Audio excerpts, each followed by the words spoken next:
எல்லாம் வல்ல இறைவனுக்கு நன்றி. இங்க வந்திருக்கிறவங்க எல்லாருக்கும் வணக்கம், நன்றியும் தெரிவிச்சுக்கிறேன்.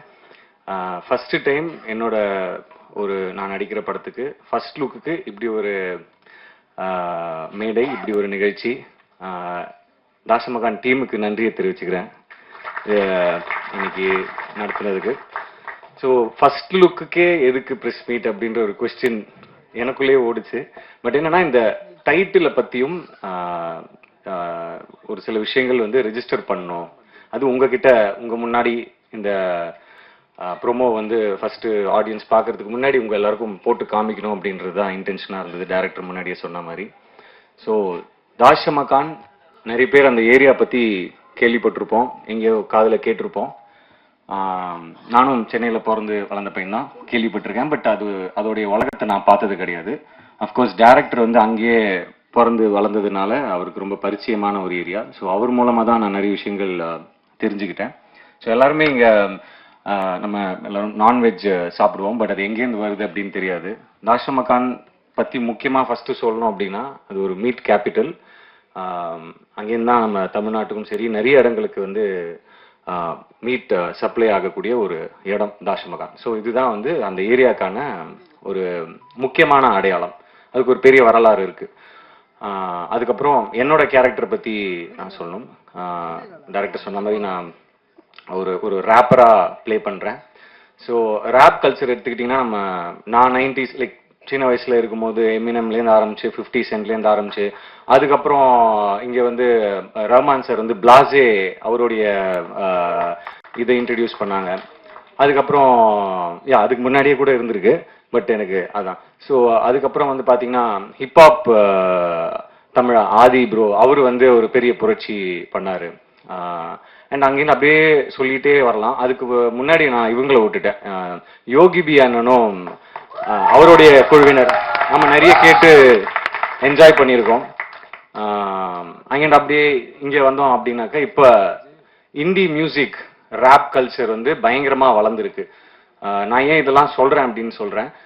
அண்ட் இன்னைக்கு வந்து உதாரணத்துக்கு அறிவா இருக்கட்டும், அசல் கோலாரா இருக்கட்டும், பால் டப்பா அவங்களா இருக்கட்டும், இன்னைக்கு உலகம் முழுக்க போய் ஷோஸ் பண்ணுறாங்க, கலக்குறாங்க. அது மூலமாக ஒரு பெரிய புரட்சியே பண்ணுறாங்க, அவங்களோட வரிகள் மூலமாக, அவங்களோட மியூசிக் மூலமாக. ஸோ இது எல்லாம் வந்து இந்த கதையை பண்ணுறதுக்கு ஒரு இன்ஸ்பிரேஷனாக இருந்திருக்கு. அண்ட் எனக்கு பர்சனலாக இங்கே இருக்கக்கூடிய நம்ம டீம், மை பாய்ஸ் இங்கேயும் இருக்காங்க, அங்கேயும் இருக்கீங்க, நீங்கள் தான் இன்ஸ்பிரேஷன். அவங்க கூட கிட்டத்தட்ட ஒரு 1 வீக் 10 days ஒர்க் ஷாப் மாதிரி பண்ணோம். அந்த பாடி லாங்குவேஜ், அந்த அவங்க பேசுகிற ஸ்டைல், அவங்க ரேப் பண்ணுற ஸ்டைல், அவங்களுடைய அந்த கை, அந்த மாதிரி மூமெண்ட்ஸ், கால் மூமெண்ட்ஸ், இந்த மாதிரி எல்லாமே வந்து நம்ம தெரிஞ்சுக்கிட்டு அதை புரிஞ்சுக்கிட்டு தான் அந்த கேரக்டருக்குள்ளே இறங்கி அந்த படத்துக்கு போகணும். அப்படின்றதுனால டைரக்டர் நாங்கள் எல்லாருமே we did workshop. So உங்க எல்லாருக்கும் ரொம்ப நன்றியை தெரிவிச்சுக்கிறேன். My dear rappers, my boys, my team, my gang, my அட்டி, தேங்க்யூ, லவ் யூ. ஸோ என்னன்னா, அவர் சொன்ன மாதிரி இந்த படத்துக்கு வந்து பரிச்சயமான ஒரு ரேப்பரையோ இல்லை அந்த மாதிரி பண்ணியிருக்கலாம். பட் இந்த மாதிரி நிறைய டேலண்ட் இருக்காங்க. ஸோ இந்த டேலண்ட்ஸை முன்னாடி கொண்டு வரணும், அடையாளப்படுத்தணும்னு நினைச்சு இவங்க எல்லாரையும் இந்த படத்து மூலமா நீங்க வந்து இந்த இண்டஸ்ட்ரிக்கும் இந்த மக்களுக்கும் கொண்டு போய் சேர்க்கறதுல வந்து எனக்கு ரொம்ப சந்தோஷமா இருக்கு. அது மட்டும் இல்லாம மியூசிக் பத்தி சொல்லி ஆகணும். ஏன்னா இந்த படம் வந்து ப்ரிடாமினெட்லி நிறைய சாங்ஸ் இருக்கு, அந்த ரேப் பேட்டில்லாம் சொல்லுவாங்க. ஸோ அதெல்லாம் இருக்கு. நாங்க ஒரு டிஃப்ரெண்டான ஆல்பமா இருக்கும். அண்ட் பிரிட்டோ அவர் வந்து லேஸ்ல இடம் போட்டுறாதீங்க, நிச்சயமா இந்த ஆல்பம் வந்து தரமான ஒரு ஆல்பமா இருக்கும். Not just rap songs, but ஒரு ஃபோக் சாங் இருக்கு, ஒரு மெலடி இருக்கு. So it be a complete ஒரு பேக்கேஜான ஒரு ஆல்பமா இருக்கும். So thank you brother. அண்ட் அதுக்கு அடையாளமா நீங்க இன்னைக்கு இங்க பார்த்த அந்த theme song, fire song, so அது ஒரு சின்ன ஒரு சாம்பிள். ஸோ அண்ட் என்னுடைய மற்ற டீம் மெம்பர்ஸ், டைரக்டர் வினீத், அவர் முதல்ல சொன்ன மாதிரி இவர் எப்படி ஒத்துக்கிட்டாரு அப்படின்னு கேட்டாங்க. ஏன்னா இந்த படத்துல எல்லாத்தையுமே தாண்டி ரேப் கல்ச்சர், ரேப் ஆஸ்பைரிங்கான ஒரு ரேப்பருடைய கதை எல்லாத்தையும் தாண்டி வேற ஒரு விஷயம் இருக்கு, நிறைய லேயர்ஸ் இருக்குன்னு எடிட்டர் சொன்ன மாதிரி வேற ஒரு விஷயம் இருக்கு. அது ரொம்ப இன்ட்ரெஸ்டிங்கா எனக்கு பட்டுச்சு. அது மக்களுக்கு போய் சேரணும் அப்படின்னு நான் ரொம்ப ஜென்யூனா நினைச்சேன். ஸோ அதுதான் முதல் காரணம். அண்ட் அது மட்டும் இல்லாம நான் கேட்டேன், இதுக்கு நான் எப்படி பண்ண முடியுமா அப்படின்னு கேட்டேன். நீங்க வேற யார்ட்டையாவது கேட்டீங்களா, எனக்கு இது சூட்டபிளா இருக்குமா, யார்ட்டையாவது சொன்னீங்களா, யார்ட்டையாவது சஜஷன் கேட்டீங்களா? இல்ல எல்லாருமே கொஞ்சம் சந்தேகமா தான் சொன்னாங்க அப்படின்னு. சந்தேகமா சொன்னாங்களா, சரி அப்ப கண்டிப்பா பண்ணணும் அப்படின்னு தோணுச்சு. ஏன்னா மற்றவங்க வந்து சில நேரத்துல வந்து இவரால பண்ண முடியுமா, இதெல்லாம் வேலைக்கு ஆகுது அப்படின்னு சொல்லும் போதுதான் நமக்கு இன்னும் அது ஸ்ட்ராங்கா இல்ல பண்ணணும் அப்படின்னு சொல்லிட்டு ஒரு இது இருக்கும். ஸோ இது ஒரு ரொம்ப சேலஞ்சிங்கான ஒரு கேரக்டரா இருந்தது. Out of my comfort zone தான் நான் சொல்லணும். But yes, I think we have done justice நினைக்கிறேன். அதெல்லாம் நீங்க கூடிய சீக்கிரம் சாங்ஸ், ட்ரெய்லர், டீசர்லாம் வரும், அப்ப பாப்பீங்கன்னு நான் நம்புறோம். அண்ட் கேமராமேன் கார்த்திக், அவரை பத்தியும் சொல்லணும். ஏன்னா இப்போ இந்த உலகத்தை காமிக்கும் போது நிறைய படங்கள் வந்திருக்கு, நார்த் மெட்ராஸ் பேஸ் பண்ணி நிறைய படங்கள் வந்திருக்கு. பட் இந்த பர்டிகுலர் ஏரியா தாஷம்பக்கானா இருக்கட்டும், அப்புறம் ஆடு தொட்டி, ஏழு கிணறு, இந்த மாதிரி ஏரியாலலாம் ஷூட் பண்ணோம். ஸோ இதை வந்து மாசாவும் காமிக்கணும், கொஞ்சம் கிளாஸாகவும் காமிக்கணும் அப்படின்னு அவங்க உட்காந்து டிசைட் பண்ணி அந்த கலர்ஸ்லேருந்து போட்டிருக்கிற காஸ்டியூம் கலர்ஸ்லேருந்து எல்லாத்துக்குமே ஒர்க் பண்ணியிருக்காங்க. ஸோ ஒரு பெரிய உழைப்பு போயிருக்கு. கேமராமேனுக்கு தேங்க்ஸ் சொல்லிக்கிறேன். அதுக்கப்புறம் எடிட்டர் மதன், லப்பர் பந்துக்கு அப்புறம் திருப்பி அவர் கூட இணைந்து ஒர்க் பண்றதுல ரொம்ப சந்தோஷமா இருக்கு.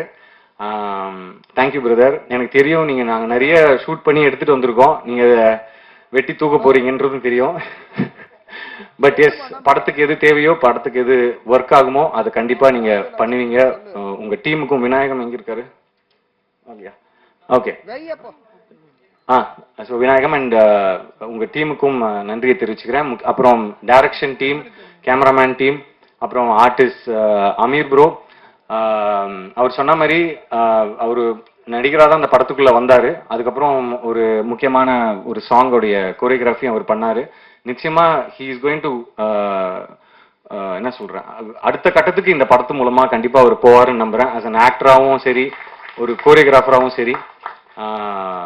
அண்ட் மேகா அவங்க, அதுக்கப்புறம் காஸ்டியூம் டிசைனர், முக்கியமா ஸ்டண்ட் மாஸ்டர் பிரகாஷ் மாஸ்டர், ரொம்ப பொறுமையா எனக்கு ரிஹர்சல்ஸ்லாம் கொடுத்து சேஃபா ஹேண்டில் பண்ணி, ஏன்னா நிறைய சீக்வன்சஸ் இருந்தது, ஹெவியான சீக்வன்ஸ் இருந்தது, எஸ்பெஷலி கிளைமேக்ஸ்லாம் ஒரு 12 days 15 days கிட்ட ஷூட் பண்ணோம். ஸோ ரொம்ப பொறுமையாக எக்ஸிக்யூட் பண்ணி கொடுத்ததுக்கு ரொம்ப நன்றி. இப்போ நீங்கள் பார்த்த இந்த ப்ரோமோ கூட பிரகாஷ் மாஸ்டர் தான் ஸ்டண்ட் கொரியோ பண்ணியிருந்தாரு. ஷார்ட்டாக இருந்தாலும் அது வந்து ரொம்ப கிறிஸ்பாக அழகாக இப்படி காமிச்சா நல்லா இருக்கும் ஒரு ஒரு ஆக்டரை, ஒரு ஹீரோவா அப்படின்னு அவருக்கு அந்த ஒரு விஷன் இருந்ததுனால தான் உண்மையாவே இந்த அளவுக்கு இந்த ப்ரோமோவும் சரி, படத்தில் இருக்கிற ஸ்டன்ஸும் ரொம்ப நல்லா வந்திருக்கு அப்படின்னு தான் சொல்லணும். So thank you master. அப்புறம் கோரியோகிராஃபர்ஸ் அண்ட் நிறைய பேரை பற்றி சொல்லணும், பட் அடுத்தடுத்த மேடைகளில் மற்றவங்களை பற்றி பேசலாம் அப்படின்னு நினைக்கிறேன். அண்ட் முக்கியமாக சத்யராஜ் சார், சுனில் சார், இவங்களை பற்றி கண்டிப்பாக சொல்லணும். அண்ட் அவங்களுடைய கேரக்டரும், அவங்களுடைய கேரக்டர் ரிவீல் வீடியோ எல்லாமே அடுத்து வரதுக்கு இருக்கு. ஸோ அவங்க கூட ஒர்க் பண்ணல ரொம்ப சந்தோஷம். சத்யராஜ் சார் மாதிரியான ஒரு லெஜெண்டரி ஆக்டரோட ஒர்க் பண்ணதுல ரொம்ப சந்தோஷம். அதே மாதிரி சுனில் சார் தெலுங்கு இண்டஸ்ட்ரியில் அவர் ஒரு பெரிய ஸ்டார், இப்போ கேரக்டரா, ஆர்டிஸ்டா, வில்லனா கலக்கிட்டு இருக்காரு. ஸோ சுனில் சார் கூட நிறைய போர்ஷன்ஸ் இருந்தது எனக்கு. ஸோ அவர் கூட ஒர்க் பண்ணதுல ரொம்ப சந்தோஷம். ஸோ ஸோ அடுத்தடுத்த கான்டென்ட் கண்டிப்பா சீக்கிரமா ரிலீஸ் பண்றதுக்கு பிளான் பண்ணிட்டு இருக்கோம், சாங்ஸ். ஸோ அந்த மாதிரி அதே மாதிரி பிரீத்தி அவங்க இன்னைக்கு வர முடியல, I think she stuck in shoot வேற ஏதோ படத்துக்கு. ஸோ அவங்க கூட ஒர்க் பண்ணதுலையும், அவங்க இந்த படத்துக்குள்ள வந்ததுலையும் ரொம்ப சந்தோஷம். ஸோ ரொம்ப நன்றி எல்லாருக்கும். Thank you for coming, thank you for supporting. நீங்க கண்டிப்பா இந்த படத்தையும் எங்க எல்லாரையும் சப்போர்ட் பண்ணி இதை ஆடியன்ஸ் கிட்ட கொண்டு போய் அழகா சேர்ப்பீங்க அப்படின்னு நம்புறேன். Love you all. தேங்க்யூ.